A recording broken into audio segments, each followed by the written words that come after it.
మీకు అభివృద్ధి కలుగునుగాక, మీకు ఫలము కలుగునుగాక,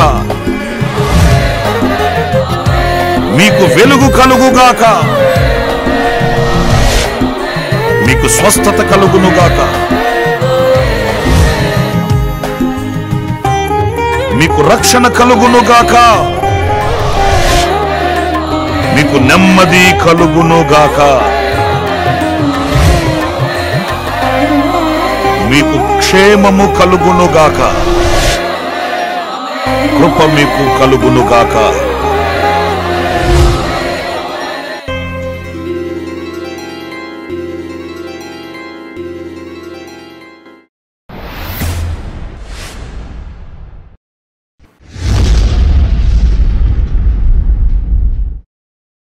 ప్రైజ్ ది లార్డ్. ప్రభువైన యేసుక్రీస్తు నామంలో మీ అందరికీ మా హోసన్నా మినిస్ట్రీస్ తరపున హృదయపూర్వకమైన వందనాలు తెలియపరుస్తున్నాను. ప్రభు మిమ్మల్ని దీవించి ఆశీర్వదించునుగాక. ప్రియులారా, పరిశుద్ధ గ్రంథంలో ఈ పూట చక్కటి మాట మనం చదువుదాము. భక్తుడైన యోబు రాసిన అమూల్యమైన మాటలు ఈ పూట ఒక్క మాట మనం చదువుదాం. 6వ అధ్యాయం 8వ వాక్యాన్ని నేను మీకు చదివి వినిపిస్తాను. నా విన్నపము నాకు నెరవేర్చబడునుగాక, నేను కోరు దానిని దేవుడు నెరవేర్చునుగాక. ప్రియులారా, చూడండి, ఈ వాక్య భాగంలో ఆయన దేవుని సన్నిధిలో కోరుకుంటున్నవి నెరవేర్చబడాలని, ఆయన ప్రార్థించుచున్నవి విన్నపములు నెరవేర్చబడాలని ఆయన కోరుతున్నాడు. అయితే ఇందులో విశేషంగా మనం ఆలకించవలసింది ఏంటంటే, నా విన్నపములు నాకు నెరవేర్చబడునుగాక, నేను కోరు దానిని అనే మాట కొంచెం ఆలోచించాలి. మనం వాస్తవంగా మనం ప్రార్థన చేసేటప్పుడు ఏమని ప్రార్థన చేస్తాము అనంటే, సంశయిస్తూ ఆ సంశయానికి ఒక పూత పోసినట్లుగా, ప్రభువా నేను అడుగుతున్నానని కాదు కానీ నీ చిత్తమే అంటుంటామండి. నిశ్చయంగా మనం నా దేవుడు ఇది చేస్తాడు, ఇది నెరవేరుస్తాడు అని సంపూర్ణంగా విశ్వసించలేని స్థితిని మనం కలిగి ఉండడం మనం నేర్చుకోవాలి, మనం గమనించాలండి. ఎందుకంటే వాస్తవానికి మనకుండే ధోరణి ఏంటంటే, మనం అడిగినవి ఆయన చేస్తాడేంటి, మనం కోరుకునేది అట్టే నెరవేర్చబడిపోతాయి ఏంటి, ఆయన చిత్తం ఉండాలి, ఆయన సంకల్పం ఉండాలి, అందుచేత ఆయనకి విడిచిపెడేద్దాం అట్లా అనుకుంటామండి మనం. కానీ నా ప్రియమైన సహోదరులారా, ఒక పూర్ణ నిశ్చయం కలిగి నేను కోరినది నిశ్చయంగా దేవుని చిత్తమే, నేను దేవుని చిత్తానికి విరుద్ధంగా అడగట్లేదు, కోరుకోవట్లేదు, ప్రార్థించట్లేదు. అందుచేత నిశ్చయంగా ఆయన నేను కోరు దానిని ఆయన నాకు అనుగ్రహిస్తాడు అనే ఒక దృఢ సంకల్పం, ఘనమైన విశ్వాసపు పరిమాణం మనకు ఉండి తీరాలండి. నా ప్రియమైన దేవుని బిడ్డలారా, యోబు గ్రంథంలో మనం గమనించినప్పుడు ఆయన ఏదైతే ఆశించాడో, ఏదైతే కోరుకున్నాడో నిశ్చయముగా అదే నెరవేర్చబడిందండి. ఆయన ఏదైతే ప్రార్థించి విన్నపించుకొని, నేను మరలా సజీవుల దేశంలో నిన్ను చూడాలి, నేను సాక్షినై ఉండాలి, నేను మరలా జీవించాలి అని ఎలాగైతే ఆశించి ప్రార్థించి కోరుకున్నాడో అక్షరాల అలాగే జరిగింది. యోబును ఎక్కడ నువ్వు కోరేది నా చిత్తం కాదు అని అనలేదు. ఎందుకు అనలేదంటే, యోబు చేసే ప్రతి మాట, ప్రతి ప్రార్థన అది దేవునికి ఇంపైనది, దేవునికి ఇష్టకరమైనది, దేవుని చిత్తానికి అనుగుణమైనది. అందుకే నా ప్రియమైన దేవుని బిడ్డలారా, నేను కోరు దానిని, ఒక్కొక్కసారి మనకు సందేహం కలుగుతుంది, మనం అడిగింది ఆయన ఇస్తాడా అట్లని. లేఖనాల్లో కూడా మనం చదివితే కొంతమంది భక్తుల జీవిత చరిత్రలో కొన్ని పాఠాలు మనకు ప్రత్యక్షమవుతాయండి. వాళ్ళు కోరినవన్నీ దేవుడు అలాగే చేస్తాడండి. నీ కోరిక నేనంటే నెరవేర్చడు, నేను చెప్పేది విను అని అనలేదండి. నువ్వు చెప్తే నేను వినేదేంటి, నేను చెప్పేది నువ్వు విను అని నిరాకరించలేదు, ఆయన తృణీకరించలేదు, నివారించలేదండి. వీళ్ళు ప్రార్థన చేస్తే అక్షరాలు అలాగే ఆయన ఆలకించి అవును ఆమెన్ అన్నట్లుగానే దేవుడు అంగీకరించడం లేఖనాల్లో మనం చూస్తామండి. చూడండి, ఉదాహరణకి కొన్ని మాటలు నేను మీతో చెప్తాను. మిద్యానీయుల చేతిలో ఇశ్రాయేలీయులు గడగడలాడిపోతున్నారండి. వాళ్ళకి ఏం చేయాలో అర్థం కాని పరిస్థితి. ఎందుకంటే మిద్యానీయులు వీళ్ళ పంట పొలాల్ని పాడు చేసేశారు, ఆహార ధాన్యాలని పాడు చేసేశారు. ఇక వీళ్ళ మీద ఆ శత్రువుని హస్తం భారంగా ఉండేసరికి ఇశ్రాయేలీలు కొండ చర్యల్లో బ్రతుకుతున్నారు, దాగుకొని ఉన్నారు. ఆ సందర్భంలో ఏం జరిగింది? దేవుడు దర్శించి గిద్యోను అనే యవనస్తుడిని ఆయన పిలిచాడండి, బలపరిచాడు. ఒక్కరిని చంపినట్లు ఇశ్రాయేలీయుల పక్షాన నువ్వు వెళ్ళి ఆ మిద్యానీయుల్ని ఒక్కరిని చంపినట్లుగా నువ్వు చంపేస్తావు, జయము నువ్వు మరి సాధిస్తావు అన్నప్పుడు ఆయనకి సందేహం కలిగింది. దేవుడు మాకు తోడై ఉంటే మేమెందుకు ఇలాంటి పరిస్థితికి వస్తాము? ఆయన మాకు తోడై ఉంటే ఈ శత్రువులు మా మీద ఎందుకు ఇలా విజృంభిస్తారు? ఆయన తోడు లేక, ఆయన సహాయం లేక, ఆయన ఆదరణ లేకయే కదా మేము ఈరోజున కొండ చర్యల్లో బ్రతుకుతున్నాము అన్నట్లుగా ఆయన ఆలోచనలో పడ్డాడు. ప్రియులారా, పరిశుద్ధ గ్రంథంలో మనం గమనించినప్పుడు ఆశ్చర్యమైన సంగతి ఏంటో తెలుసా? దేవుడు గిద్యోను బలపరుస్తున్నప్పుడు ఆయన కొన్ని కోరికలు కోరాడండి, ఆశించాడండి. నా వలన ఇశ్రాయేలీయులకి రక్షణే కలుగుతుంది అని గనక నాకు నిశ్చయం కావాలి అని అనుకుంటే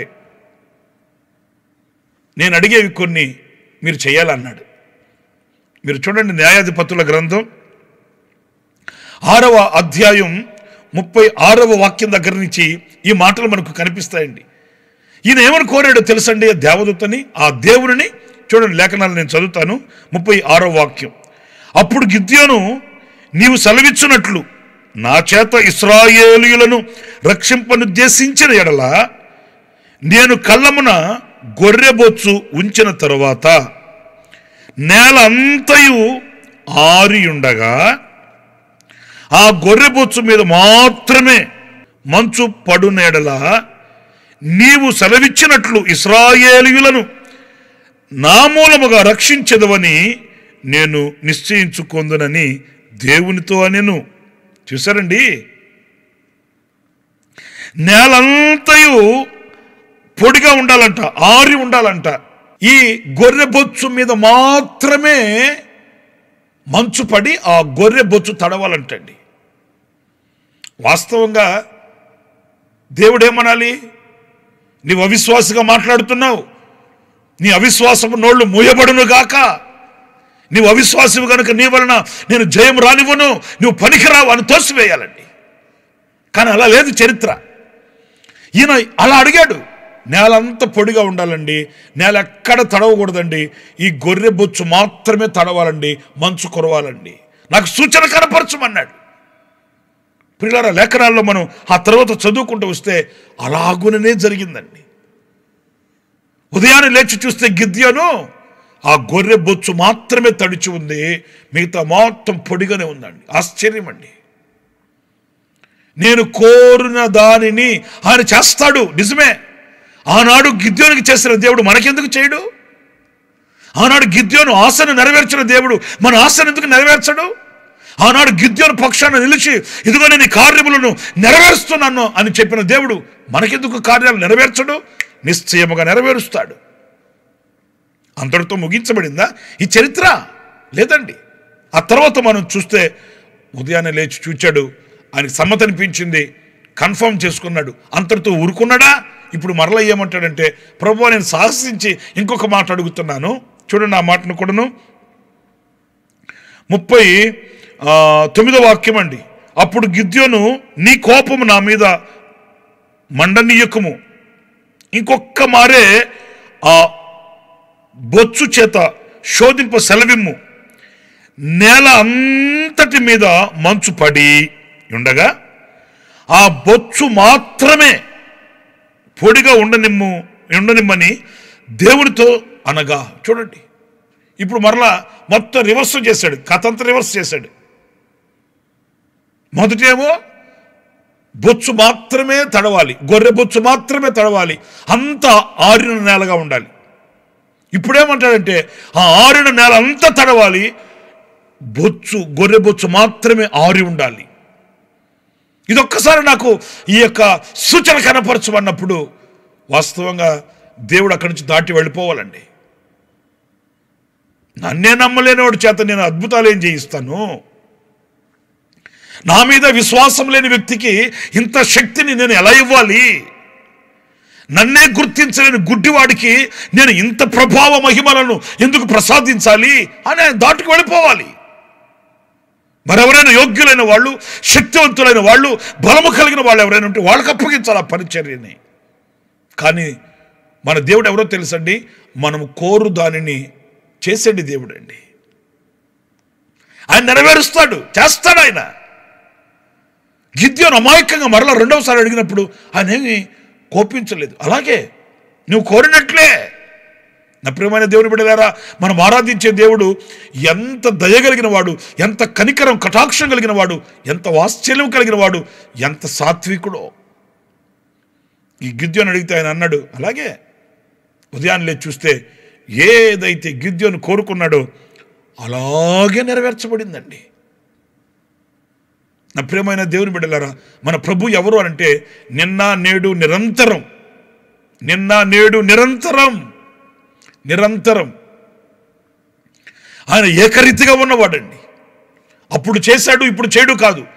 అప్పుడెప్పుడో చేశాడు, మొన్న చేశాడు, ఈనాడు చేయడు అని కాదు. నిన్న నేడు నిరంతరం వర్తమాన భూత భవిష్యత్ కాలములలో ఆయన సజీవుడై ఉన్న దేవుడు, అద్భుతాలు చేయగలిగిన దేవుడు, మహత్ కార్యాలు చేయగలిగిన దేవుడు, మనం ఆశించిన ప్రతి దానిని నెరవేర్చు దేవుడు, మనము కోరు దానిని మనకు అనుగ్రహించువాడండి. గిద్యోను జీవితంలో మనం చూస్తే అలాగే చేశాడు. మిద్యానీయుల్ని గిద్యోను చేతికి అప్పగించినప్పుడు ఇశ్రాయేలీలకి జయము కలిగింది, ఊరట కలిగింది. వాళ్ళు స్వతంత్రులై ఆనందంగా బ్రతకగలిగారండి. నా ప్రియమైన దేవుని బిడ్డలారా, మరి ఈ రోజున నీవేం కోరుతున్నావు, ఏం ఆశిస్తున్నావు, ఏం ప్రార్థిస్తున్నావు, ఏమని మనవి చేసుకొనుచున్నావో నీ మనవులన్నీ నీవు కోరినట్లే ఆయన చేస్తాడండి. నీవు కోరినట్లే. మనం అడిగేటప్పుడే కోరికతో నిశ్చయంగా అడగాలి. మనం నీ చిత్తమే ప్రభువు అని విడిచిపెట్టకూడదు. ఆయనను కఠినాత్మునిగా ఎంచి నేను అడిగితే ఏముంది, అడగకపోతే ఏముంది, నేను అడిగినంత మాత్రాన నీవు మనసు మార్చుకునేది ఏమన్నా ఉందా అన్నట్లుగా కాదు. కానీ ఒక పూర్ణ నిశ్చయతతో ప్రభువా నాకు ఇది కావాలి. ప్రార్థన మందిరానికి వెళ్ళింది హన్నా తల్లి. ప్రార్థన మందిరానికి వెళ్ళి ఆమె ఏమని ప్రార్థన చేసింది చూడండి. సమూయేలు మొదటి గ్రంథం 1వ అధ్యాయం 11వ వాక్యాన్ని నేను చదువుతున్నానండి. సైన్యములకు అధిపతియగు యెహోవా, నీ సేవకురాలునైన నాకు కలిగి ఉన్న శ్రమను చూచి నీ సేవకురాలనైన నన్ను మరొక జ్ఞాపకము చేసుకొని నీ సేవకురాలునైన నాకు మగపిల్లను దయచేసిన ఎడలా. ఎంత క్లారిటీగా అడుగుతుందండి. నాయనా, నేను నిందన మరుస్తున్నాను, గొడ్రాలనైపోయాను, సంతోషం లేదు, సమాధానం లేదు, ఆనందం లేదు, తింటున్నాను కానీ వంట పట్టట్లేదు, పడుకుంటున్నాను కానీ నిద్ర పట్టట్లేదు, ముఖం చూపించి సమాజంలో తిరగలేకపోతున్నాను, కనుక నాకు మంచి ఒక గర్భఫలాన్ని ఇచ్చి ఎవరో ఒకరు అని సందిగ్ధాల మధ్య అలా అడగట్లేదండి, నిశ్చయంగా అడుగుతుంది. నాకు ఒక మగ బిడ్డ కావాలి. పిల్లరా, అప్పుడు ప్రభు నువ్వు అడిగింది నేను ఇవ్వాలేంటి, నా ఇష్టం, ఎవరినో ఒకరిని ఇష్టం తీసుకో, నువ్వు చెప్తే నేను వినాలనా, నువ్వు చెప్పిందని నేను కట్టుబడి ఉండాలనా? అట్లని ఆయన ఈమె మగబిడ్డను అడిగితే ఆయన ఆడబిడ్డను ఇచ్చాడా?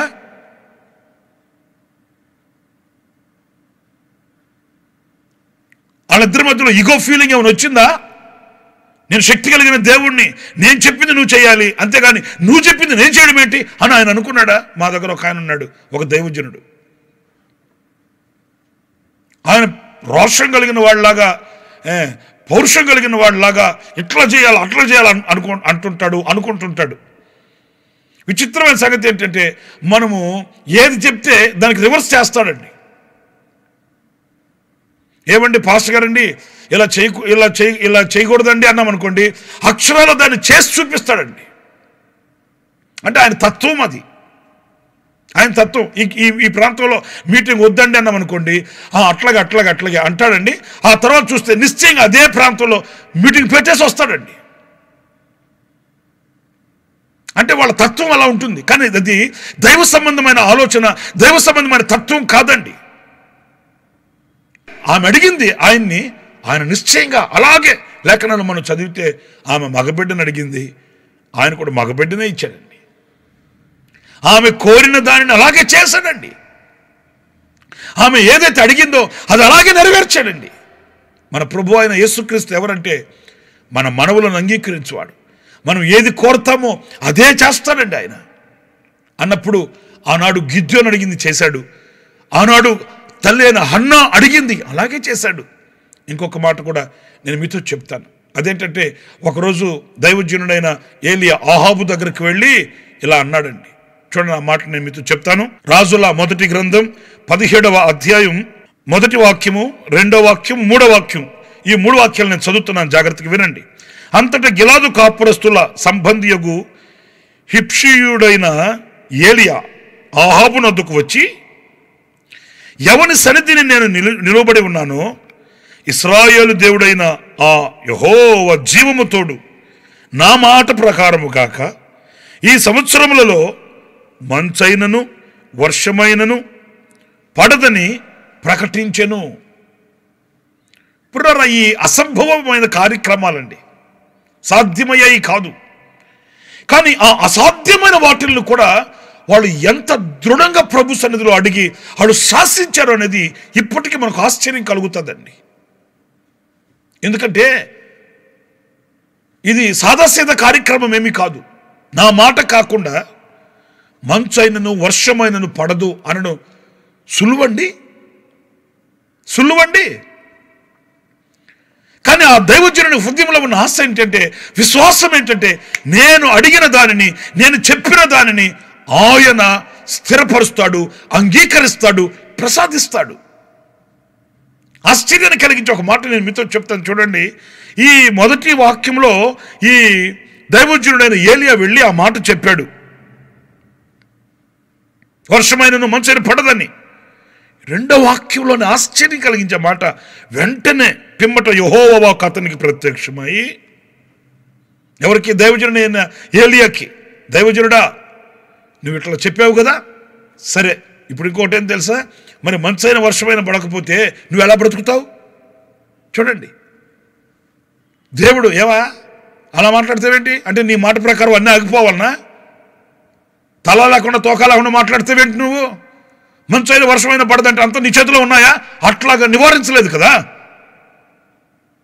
ప్రభు అతనికి. ఈ 2వ వాక్యం, మొదటి వాక్యంలో ఈయనట్లు అన్నాడు, 2వ వాక్యంలో ప్రభు అతనికి ప్రత్యక్షమై అంటాడు, యెహోవా వాక్కు అతనికి ప్రత్యక్షమై, నీవు ఇచ్చటి నుండి తూర్పు వైపునకు పోయి యోర్దానునకు ఎదురుగానున్న కేరేతు వాగు దగ్గర దాగియుండుము. ఇప్పుడు దేవుడు ఇతని మీద శ్రద్ధ ప్రారంభించాడండి. అమ్మో, నా బిడ్డ ఇలాగని శాసించాడు, మరి నా బిడ్డ మాట నేను స్థిరపరచకపోతే ఎలాగా? అట్లని అలాగే దైవజనుడా ఏలియా నువ్వు అలా అన్నావు కదా, ఓకే, మంచైన వర్షమైన పడదు, అయితే నువ్వు మాత్రం ఏం చేస్తావు? యోర్దానికి ఎదురుగా ఉన్న ఆ కేరేతు వాగు దగ్గరికి వెళ్ళి అక్కడ దాగి ఉండు. అసలు వాస్తవంగా మైనస్గా మనం ఇంకొక కోణంలో ఆలోచిస్తే దేవుడు ఏమనాలంటే, ఏమంత అధికారం ఈ చేతిలో ఉన్నట్టు మాట్లాడుతున్నాడు, సరే కానీ ఏం జరుగుతుందో చూద్దాం, గుంటకు కుక్క నీళ్లు తాగించాలి ఇతనికి, మంచైన వర్షమైన పడదని పెద్ద రోషంగా అనేసాడు, మరి ఈయనట్టు బతుకుతాడేంటి చూద్దాం అని ఆయన కొంచెం దూరంగా అయిపోయి గుణపాఠం నేర్పించాలి. ఇది మనుషుల ఆలోచన, కానీ దేవుడు అలా చేయలేదండి. ఏలియా అలా శాసించాడు. వెంటనే దేవుడు ప్రత్యక్షమై అతని మాటను స్థిరపరిచి అతను అడిగింది చేసి మరలా అంటాడు, నువ్వు బతకాలి కదా, నువ్వు ఎట్లుంటావేంటి, ఎక్కడుంటావు ఏంటి, నువ్వు లేచెళ్ళి ఆ కేరేతు వాగు దగ్గరికి వెళ్ళు, ఆ తర్వాత సారెపత్తుకు వెళ్ళు. దేవుడికి అతన్ని లీడ్ చేశాడు, గైడ్ చేశాడు. నా ప్రియమైన దేవుని బిడ్డలారా, ఈ చరిత్రలన్నీ నేను ఎందుకు చెప్తున్నాను అని అంటే, మీరు ఆలోచించండి, ఆయన మనము కోరు దానిని ఆయన నెరవేరుస్తాడు. అరే, మంచైన వర్షమైన పడకుండా ఆపేశాడే దేవుడు. ఒక్క దేవ సేవకుని మాట విని మన కుటుంబాలుగా చేరి, సంఘాలుగా చేరి మనం ప్రార్థన చేస్తే మనము కోరు దానిని ఆయన ఎందుకు చేయడు? ఒక్క దైవజనుని మాటను ఆయన నెరవేర్చాడే. ఈరోజున మన కుటుంబంలో 4, 5, 2, 3, మనం 10 మంది 15 మంది ఇలా సంఘాలుగా కూడుకొని మనం అడుగుతున్నామే, ఆయన ఎందుకు చేయడు? నిశ్చయంగా చేస్తాడు. గనుక నా ప్రియమైన సహోదరులారా, మనము కోరు దానిని నిశ్చయముగా ఆయన చేస్తాడు. గనుక మనం ఏం చేయాలంటే, మనం కోరుకోవాలి, అడగాలి, ప్రార్థించాలి, విశ్వసించాలి. నిశ్చయముగా ఆయన దగ్గర నుంచి మనం అధికమైన ఉన్నతమైన మేలులు పొందుకోవాలి. అలాంటి కృప మనందరికీ ప్రభు అనుగ్రహించునుగాక. ఆమేన్. తలలు వంచండి, ప్రార్థన చేసుకుందాం. కృపా సత్య సంపూర్ణుడా, జీవాధిపతి అయిన ప్రభువా, మీకు వందనాలు. మేము కోరు దానిని మీరు చేయువాడవు, అందుకు నీకు స్తోత్రాలు నాయన. ఎన్నడూ కూడా మీరు మమ్మల్ని తృణీకరించి త్రోసివేసిన దేవుడవు కాదు, అందుకు మీకు స్తోత్రాలు చెల్లిస్తున్నాను. ఇంతవరకు ఎన్నో మేలులు మేము అడిగినవి చేశారు, ఎన్నో కోరికలు మీరు నెరవేరుస్తూ వచ్చారు, అందుకు నీకు స్తోత్రం. ఇదిగో మరొకసారి ఈ వాక్యము ద్వారా మేము విశ్వాసాన్ని పొందుకుంటున్నాం, విశ్వాసం చేత నింపబడుతున్నాం, విశ్వాస పూర్ణులము కావడానికి నాయనా మేము నిర్ణయం తీసుకుంటున్నాము. ప్రభువా, ఆనాడు గిద్యోను అడిగినవన్నీ మీరు చేశారు, తల్లి అయిన హన్న కోరినవన్నీ మీరు చేశారు. ఆనాడు దైవజనుడు ఏలియా శాసిస్తే అదే ప్రకారం మీరు చేశారు. ఈనాడు మా యొక్క ఆశలు, మా యొక్క కాంక్షలు, మా యొక్క కోరికలు నెరవేర్చే శక్తి కలిగిన దేవుడు గనుక మా నోట వచ్చే ప్రతి మాట మీకు అంగీకారముగా ఉండుగాక, అవి నెరవేర్చబడునుగాక. ఈ ప్రార్థనలో ఏకీభవించిన ప్రతి బిడ్డ ఆశను మీరు నెరవేర్చి మహిమ ఘనత ప్రభావములు మీరు పొందుకొనమని యేసు ప్రశస్త నామములో ప్రార్థన చేసి వేడుకొనుచున్నాను తండ్రి. ఆమెన్. ఆమెన్. ప్రభు మిమ్మల్ని ఆశీర్వదించి దీవించునుగాక. ఆమెన్. ప్రియులారా, ఈ కార్యక్రమాల్ని ఇంకా అనేకులకు పరిచయం చేయండి. ప్రతిరోజు వచ్చే ఈ క్లుప్త సందేశాలు, అనుదిన కృప అంటే ప్రతిదినం ఆయన కృపను పొందుకునే ఈ సందేశాలని అనేకులకు పరిచయం చేయండి, అనేకులకు షేర్ చేయండి. యూట్యూబ్లో మీరు చూస్తున్న ఎడల మీరు ఈ యూట్యూబ్ ఛానల్ని సబ్స్క్రైబ్ చేసుకోనండి, అనేకులకు తెలియపరచండి. ప్రభు మిమ్మల్ని దీవించి ఆశీర్వదించునుగాక. ఆమేన్.